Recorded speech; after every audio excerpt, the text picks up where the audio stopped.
የአርበኞች ደምና አጥንት የተከፈለላት፣ አትሌቶች ላባቸውን በዓለም አቀፍ መድረክ ያፈሰሱላት፣ እናቶች የሚጸልዩላት፣ የህፃናት የወደፊት ህልም፣ የህያው ታሪካችን ምልክት፣ የአረንጓዴ ቢጫ ቀይ ቀለማት ውህድ ሰንደቅ ዓላማ። የአድዋ ጦርነት ላይ አርበኞች እነዚህን ቀለማት አንግበው ዘመቱ። ገበሬዎች፣ ቄሶች፣ ሼኾች፣ ሴቶች ሆነው ለሰንደቅ ዓላማቸው ተዋደቁ። መስዋዕትነታቸው የኢትዮጵያን ነጻነት አስጠብቆ ሰንደቅ ዓላማዋን ከፍ አድርጎ መላው አፍሪካን ለነጻነት አነሳሳ። ለሰንደቅ ዓላማም ክብር የተዋደቁ ጀግኖች በሰንደቅ ዓላማዋ ተጠቅልለው በክብር አረፉ። በሕይወት የተረፉ ጀግኖች ኢትዮጵያ አትንበረከክም በሚል ቃል ኪዳን እጃቸውን አንስተው ሰላምታ ሰጧት። ሰንደቅ ዓላማዋ የጀግኖችን የደማቸውን ክብደት፣ የድፍረታቸውን ትዝታ ተሸክማ ሰንደቁ ላይ ከፍ ብላ ተውለበለበች። አረንጓዴ፣ ቢጫ፣ ቀይ ቀለማት የመስዋዕትነት ቀለም ሆነው በኢትዮጵያውያን ልብ ለዘላለም ታተሙ። ከአድዋ ምሽጎች እስከ ኦሎምፒክ የመሮጫ ማማዎች፣ ከኦሮሚያ እርሻዎች እስከ ትግራይ ተራራዎች፣ ከላሊበላ አብያተ ክርስቲያናት እስከ ሐረር መስጂዶች የአንድነት ምልክት ሆና ከፍ ብላ እየተውለበለበች የምትገኝ የኢትዮጵያ የአንድነት አርማ ሰንደቅ ዓላማ። የሰንደቅ ዓላማ ቀን ክብረ በዓልን ምክንያት በማድረግ ከጥንታዊት ኢትዮጵያ አርበኞች ማህበር ፕሬዝዳንት ልጅ ዳንኤል ጆቴና ከተተኪ አርበኛ ወይዘሮ ትዕግስት ኃይሌ ጋር ቆይታ ባደረግንበት ወቅት የኢትዮጵያ ሰንደቅ ዓላማ የመጀመሪያ ታሪክና ለምን ዓላማ ይውል እንደነበረ እንዲህ ሲሉ ገልጸውልናል። ሰንደቅ ዓላማችን ወይንም ባንዲራችን እንደሚታወቀው ከ17ኛው ክፍለ ዘመን ጀምሮ የነበረ ታሪክ ያለው ሰንደቅ ዓላማ ነው። ይህንን የምልበት ምክንያት ምንድነው? ቀደም ሲል የኢትዮጵያ ባንዲራ ቀይ፣ ቢጫ፣ አረንጓዴ ሆኖ በጦር ሜዳ ላይ አሁን ባለው መልኩ ሳይሆን በቀጫጭን መልክ ተደርጎ ጦረኞች፣ ወታደሮች በትልቅ ሰንደቅ ላይ ይዘው ጦር ሜዳ በሚገቡበት ጊዜ የወገን ጦር መሆኑን የሚያሳዩበት እንደነበረ ከታሪክ አግኝተነዋል።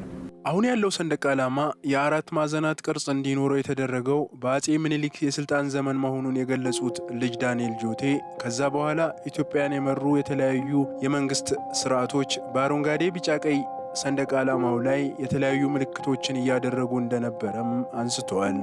አሁን በሬክታንግል የመጣው አረንጓዴ፣ ቢጫ፣ ቀይ በአጼ ምኒልክ ጊዜ እሱም ቢሆን ቀይ፣ ቢጫ፣ አረንጓዴ ሆኖ ቢጫው ላይ ም የሚል ምልክት የተደረገበት የሁለተኛው የኢትዮጵያ ባንዲራ ነው። ከዛ በኋላ ደግሞ እንደሚታወቀው በየጊዜው የሚመጣው የተለያዩ መንግስታት ባንዲራውን አረንጓዴ፣ ቢጫ፣ ቀይ አድርገውት እሱ ያገሩ ሰንደቅ ዓላማ ሆኖ የንጉሠ ነገሥቱ በንጉሥ በሚገዛበት ጊዜ የይሁዳ አንበሳ በሚል ምልክት የአንበሳ ምልክት ያለበት ሰንደቅ ዓላማ ነበረ ነው። እነዚህ ሁለቱ ሰንደቅ ዓላማዎች ምንድን ናቸው ብለን ያየን እንደሆነ አረንጓዴ፣ ቢጫ፣ ቀይ የሚባለው ለብዙ ጊዜ የተጠቀምን የነበረበት ሰንደቅ ዓላማ የአገሪቷ መለያ ሰንደቅ ዓላማ ነው። ማንም ሰው በየቤቱም ሊያደርገው ይችላል። ነገር ግን ብዙውን ጊዜ በመንግስት መስሪያ ቤት፣ በመከላከያ፣ በቤተ መንግስት፣ ትልልቅ የመንግስት አውታሮች ያሉበት ቦታ ሁሉ፣ በፓርላማ ሁሉ ይደረጋል። የአንበሳ ያለበት የይሁዳ አንበሳ የሚባለው በንጉሠ ነገሥቱ ቤተ መንግስት ብቻ ነው የሚደረገው። ያ የሚደረግበት ምክንያት ምንድነው? በዛን ጊዜ የነበረው አገዛዝ አሰራር በንጉስ ይተዳደር ስለነበረ በቤተ መንግስቱ ውስጥ የሚደረገው የእሳቸውን ወይም የንጉሱን መኖር ለማሳየት ጭምር ነው። አበበ ቢቂላ በሮም ማራቶን በባዶ እግሩ ሮጦ አሸንፎ የሀገሩ ሰንደቅ ዓላማ በዓለም አቀፍ መድረክ ከፍ ስትል በደስታ ሰላምታ የሰጣት፣ ኃይሌ ገብረስላሴና ደራርቱ ቱሉ ያነቡላት፣ ቀነኒሳ በቀለና ጥሩነሽ ዲባባ ተንበርክከው ያለቀሱላት፣ አልማዝ አያናና ምሩጽ ይፍጠር ከፍ አድርጎ ያውለበለቧት ሰንደቅ ዓላማ እንደ ሕግ ተከብራና ታፍራ የኖረች እንዲሁም በጦርነት አውድማ የወገን ጦር ምልክት የሆነች የሀገር ዳር ድንበር ምልክት ናት ሲሉ አርበኞች አንስተዋል። እንግዲህ ሰንደቅ ዓላማ እንዲሁ በቀላል የሚታይ ነገር አይደለም። ምንድነው የሚባለው? ተመልከት ዓላማህን ተከተል አለቃህን እየተባለ በሚነገርበት ጊዜ ያንን ሰንደቅ ዓላማ አይተህ ነው ጦር በምትገባበት ጊዜ ተከትለ የምትሄደው። ያንን ሰንደቅ ዓላማ ይዘው ነው ጦር ሜዳ ውስጥ የሚፋለሙት። አንደኛ የማን ወገን እንደሆንክ ታውቃለህ። በጊዜው የነበረው የጦርነት አካሄድ የእርስ በእርስ ከሩቅ ሳይሆን የመፋጨት የመታገል በጎራዴ በጦር ስለነበረ ያ ሰንደቅ ዓላማ ያለበትን ያንተ ጦር መሆኑን ያንተ ወገን መሆኑን ይለይልሃል ማለት ነው። ስለዚህ የሰንደቅ ዓላማ አንዱ ጥቅም ከሱ ባሻገር የአገርህ መለያ፣ የአገርህ ሞክሪያ፣ የአገሪቷን ዳር ድንበር በዛ ሰንደቅ ዓላማ ነው የኔ ነው ብለህ ልትናገርም ልትሞትላትም የምትችለው። ሰንደቅ ዓላማ መለያችን ነው። ትልቁ መለያችን ኢትዮጵያ ብሎ ቀጥሎ ሰንደቅ ዓላማ ነው።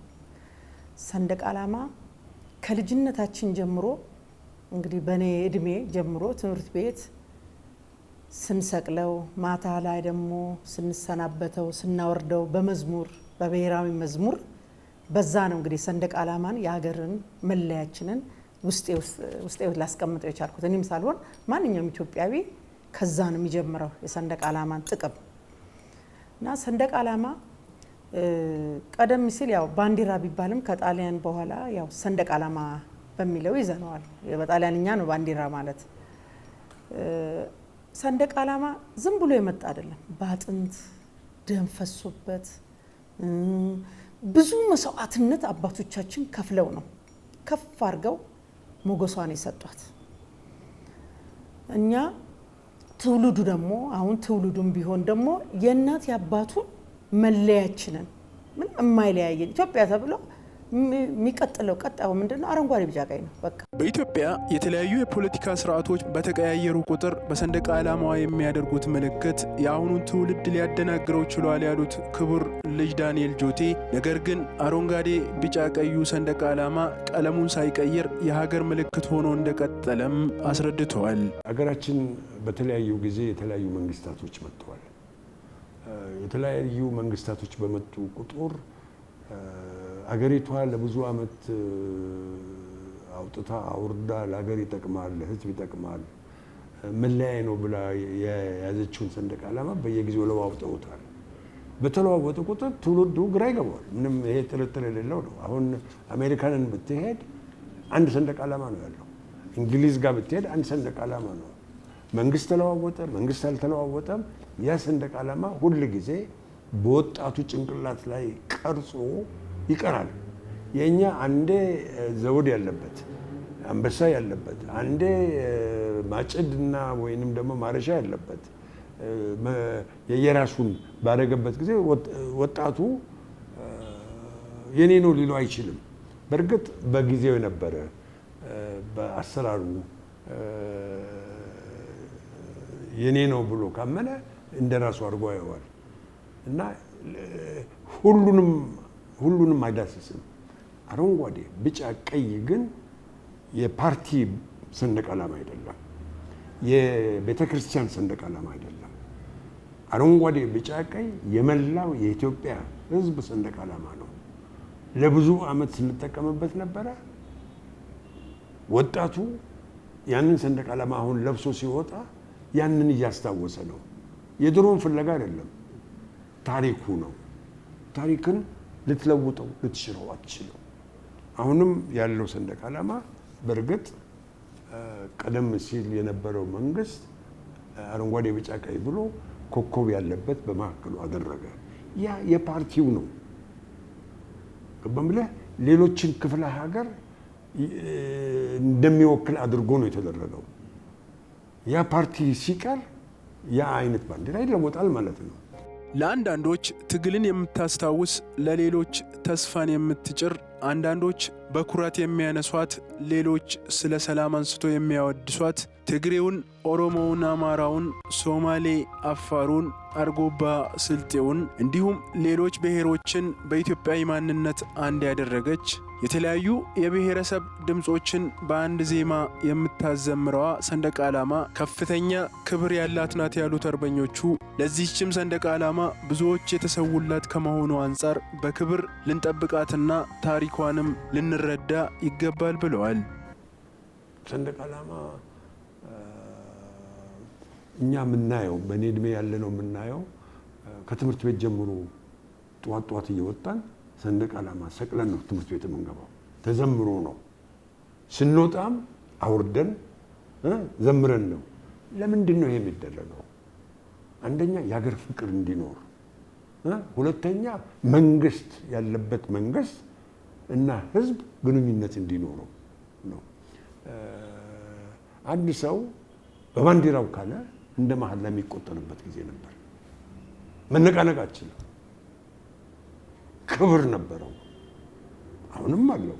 ግን በዛን ጊዜ የበለጠ ክብር የነበረው ለሰንደቅ ዓላማ ይሰጥ የነበረው ትርጉም ሁሉንም የሚነካ ሁሉንም የሚዳስስ በመሆኑ በባንዲራው ካለ እንደ መጽሐፍ ቅዱስ መሐላ እንዳደረግ ነው የሚሆነው የነበረው።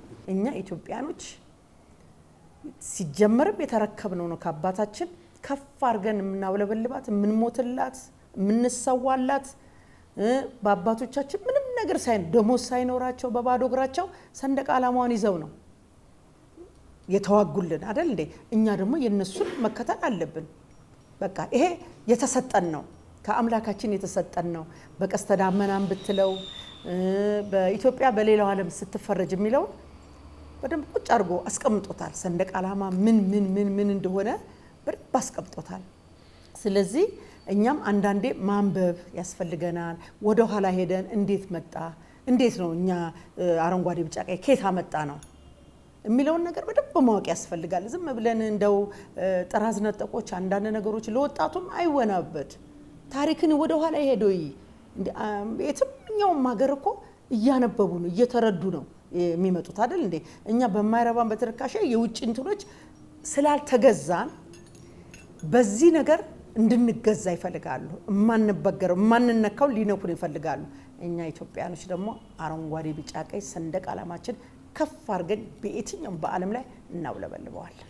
የኢትዮጵያ ነጻነት በታፈነባቸው ወቅቶች ከአድዋ ምሽጎች እስከ ጉንደት ኮረብታዎች፣ ከካራ ማራ እስከ ባድሜ ተራራ የተለያየ ቋንቋ የሚያወሩ ኢትዮጵያውያንን በአንድ ልብ እንዲተነፍሱ በአንድነት ሆ ብለው እንዲነሱ ያስቻለችን ይህችን ሰንደቅ ዓላማ አንዳንድ ግንዛቤ የሌላቸው ግለሰቦች ክብሯን በሚነካ መልኩ ሲገልጿት ይታያል ያሉት ልጅ ዳንኤል ከዚህ በተቃራኒ ሰንደቅ ዓላማዋ ማንነታችን የምትገልጽና የአንድነታችን ምልክት ናት ብለዋል። አንዳንድ ጊዜ ጨርቅ ነው ይሉታል። ያሳፍራል። ስንት ሰው ነው ደሙን ያፈሰሰው? ስንት ሰው ነው አጥንቱን የከሰከሰው ለዚህ ሰንደቅ ዓላማ? ይሄ ሰንደቅ ዓላማ እኮ ማለት ኢትዮጵያ ማለት ነው። ሰንደቅ ዓላማዬ የኔ ነው፣ የሀገሬ መለያ ነው፣ የኔ የደም ስሬ ነው፣ ትርታዬ ነው ብሎ ወጥቶ የሚዋጋ እኮ ለአንተ ወይም ለከሌ ብሎ አይደለም። ያ ሰንደቅ ዓላማ አገሩን ስለመሰከረለት ነው።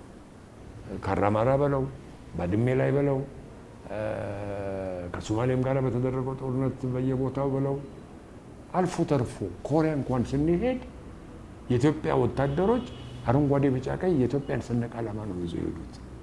ለምንድን ነው? የምትኮራበት ነው፣ ያንተ ነው፣ የሞትክበት ነው። ያ ሰንደቅ ዓላማ እኮ ዓለም በሙሉ ኢትዮጵያን የሚያውቀው በሰንደቅ ዓላማ ነው። አንተ ሄድክ፣ እኔ ሄድኩ፣ ከየት ሀገር እንደመጣን የሚያውቁት ምናልባት እዚች ላይ ምልክት ሰንደቅ ዓላማ ካለ ኢትዮጵያዊ ይላል። የታወቀ ሰንደቅ ዓላማ ነው። ብዙ አገሮች ሳይኖራቸው በፊት ሰንደቅ ዓላማ የነበረው ሀገር ኢትዮጵያ የሚባል ሀገር ነው። ያንን ነው አሁን ክብር መስጠት ያለብን። ትውልዱ ስለ ሰንደቅ ዓላማ የበለጠ እያወቀ እንዲሄድና የሀገርን ልማት የሀገርን አንድነት ወደፊት ማካሄድ የሚችለው ያንን ሰንደቅ ዓላማ እንደ ካባ ለብሶ አቅፎት አክብሮት ሲሄድ ብቻ ነው። በጥንት ዓመታት አርበኞች ለኢትዮጵያ ሰንደቅ ዓላማና ነጻነት ጠመንጃ ይዘው እንደተዋደቁላት ሁላ የዛሬዎቹ ትውልዶች ብዕራቸውን አንስተው ሐሳብ አመንጭተው መስራት ይገባቸዋል ያሉት የጥንታዊት ኢትዮጵያ አርበኞች ፕሬዝዳንት ዳንኤል ጆቴና ተተኪ አርበኛ ወይዘሮ ትዕግስት ኃይሌ ለአሁኑ ትውልድ ለሰንደቅ ዓላማዋ የተከፈለውን መስዋዕትነት በማስረዳት ከተለያዩ አሳሳች መልእክቶች እንዲጠበቅ ማድረግ ያስፈልጋል ብለዋል። ጥራዝ ነጠቅ መሆን አይቻልም። በአገር ጉዳይ ላይ ደግሞ ያለውን ተመልከት። ስንት አይነት ግድብ አለ በዓለም ላይ። ያንን ፎቶግራፍ ስታይ የማን እንደሆነ የምታውቀው እዛ ላይ ያለው ሰንደቅ ዓላማ ስታይ ነው። አንተን ስላየ እኔን ስላየ አይደለም። እኔና አንተን ቢያይ ለጉብኝት ሌላ ጋር የሄድን ነው የሚመስለው። አረንጓዴ ቢጫ ቀይ ያለበት ሰንደቅ ዓላማ ሲያይ ይሄ የህዳሴ ግድብ ዳግማዊ ዋዳው ተብሎ የሚጠራው ይሄ ነው ብሎ ይመሰክራል። ስለዚህ ምልክትህ ነው። ምልክትህን ካላከበርክ፣ ካላቀፍከው፣ ለትውልድ ካላስተላለፍከው ምንድነው የምንሰራው? እንደገና የውጭ ሀገር ሰው መጥቶ የራሱን ሰንደቅ ዓላማ እዚህ አድርጎ እንዲገዛን ነው አይደለም። ስለዚህ ነው ትውልዱ በመንግስት በኩል መሰራት ያለበት የሰንደቅ ዓላማን ክብር በየትምህርት ቤቱ እንደገና በበለጠ እንዲንጸባረቅ ማድረግ ያስፈልጋል። ሰንደቅ ዓላማችን አረንጓዴ ቢጫ ቀይ ነው ብሎ ማለት አይበቃም። ታሪኩ ምን ነገር አለበት። ስንት ሺህ ሰው እንዳለቀ መታወቅ አለበት ለዚህ ሰንደቅ ዓላማ። እቺ ሰንደቅ ዓላማ ማለት ኢትዮጵያ ነች። ነገ ሌላ አይነት ሰንደቅ ዓላማ አምጥቼ ይሄ ነው የኢትዮጵያ ብትል ምናልባት በእኛ እድሜ ያለ ነው አንቀበለውም። አሁንም ያለው ትውልድ የሚቀበለውም አይመስለኝም። ነገር ግን አንዳንዶቻችን ታሪኩ የኢትዮጵያ ታሪክ በብዙ አይነት ስለተወዘቀ ትውልዱን ግራ አጋብተነዋል። ደንበኛውን ታሪክ አልነገርነውም። የምንነግረው ታሪክ መጥፎውን ነው፣ የሚያጣላንን ነው። ግን እቺ ሰንደቅ ዓላማ አሁንም አልፈረሰችም፣ ቀለሟን አልለወጠችም። ቀለሟን ስላልለወጠች ማንነቷ አሁንም እያንጸባረቀች ያብለበለበች ስለሆነ በመንግስት በኩል ይሄ በየዓመቱ የሚደረገው የሰንደቅ ዓላማ ቀን በቀላሉ መታየት የለበትም። አልነበረም እኮ የሰንደቅ ዓላማ ቀን በንጉሠ ነገሥቱ ጊዜም አልነበረም። ለምንድን ነው አሁን የተደረገው? ህዝቡ ወደ ሌላ አይደላ፣ ወደ ኑሮ፣ ወደ ችግሩ። ግን የረሳው ምንድን ነው? ያንን ሀገር ያቆመው ያ ምልክቱ ሰንደቅ ዓላማው ዝም ብሎ እየበነነ ሲሄድ እንደሚሰማኝ ይሄን ነገር መሰብሰብ አለብን። ሰንደቅ ዓላማ ትርጉም ያለው ነው። ትላንትና የመጣ አይደለም፣ ቀደም ሲል የነበረ ነው። ታሪኩ ይህንን ይመስላል። ክብር አለው። ያ ክብር ልንጠብቀው ይገባል። ሰንደቅ ዓላማው ከቀለም በላይ ነው። የኢትዮጵያውያን የጋራ እስትንፋስ፣ ወጣቶች የዘመቱለት፣ በጀግንነት የተዋደቁለት፣ የእናቶችን እንባ፣ የሕፃናትን ህልም ተሸክሟል። ለዚህም በአንድነት ቆመን እንደ ባህላችን ተሳስበን ታሪኳን አንብበን ተረተን ሀገራችንን እንጠብቅ ይላሉ ተተኪ አርበኛ ወይዘሮ ትዕግስት ኃይሌ። እንግዲህ ለአሁኑ ትውልድ ምንድነው? አንድ እንሁን፣ አንረበሽ፣ የተለያዩ ነገሮች አንስማ። እኛ እንደ ሀገራችን እንደ ትውልድ እንዳስተዳደጋችን እንደ ቤተሰቦቻችን እንዳሳደጉን እንደ አገር ክብር ማንም የአገሩን ክብር መዝሙር እኔ እንጃ እኔ እንዴት እንደሚሆን አላቅም። ብዙ ቦታ ይቻለው ወደ ሰማይ ሰቅለው ባንዲራውን እያለቀሱ ነው። ብዙ ቦታ እኔ ይገጥመኛል። እና ያንን የወቁት ትርጉሙን የወቁት ያንን ነገር እኛ ደግሞ የማስረዳት አለን። የተለያዩ ትምህርት ቤቶች እንሄዳለን። አሁን ስለ ሰንደቅ ዓላማ ስለ ሀገር ክብር ኢትዮጵያ ማን ናት የሚለው የካቲት 12 ሚያዝያ 27 የሚባለውን እንኳን የሚያውቁ ትምህርት ቤቶች አሉ። እንደዛውን አይነቱን ነገር አሁን ኢትዮጵያ ጀግኖች አርበኞች እየተላከ በባህል ቀናቸው በክብረ የሚያከብሩት የትምህርት ቤቱን አመት ሲያከብሩ ሄደን እናስተምራለን። እኛ አባቶች ነን እንዲህ አድርገን ነው እስቲ ዝግጅት ሁሉ አድርጉ ተብለው የድሮ የሰሙትን በሙሉ እንዲንጨት ይዘው ጋሻ ይዘው ምናምን ያን ሲያሳዩ ምን ያህል የኢትዮጵያ ስሜት ይሰማሃል? እና በጣም ደስ ይላል። ማስተማር ነው፣ እኛ ማሳወቅ ነው ከኛ ደግሞ ትልቁ ነገር።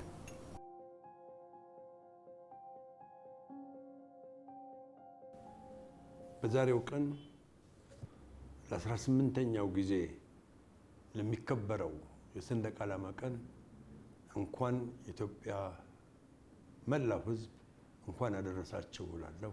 አመሰግናለሁ። ሕይወቱን ሸልሞ በደሙ ላስዋብሽ በደሙ ላኖርሽ ሰንደቅ ዓላማችን ኑሪ እየመሰከርሽ ኑሪ እየተናገርሽ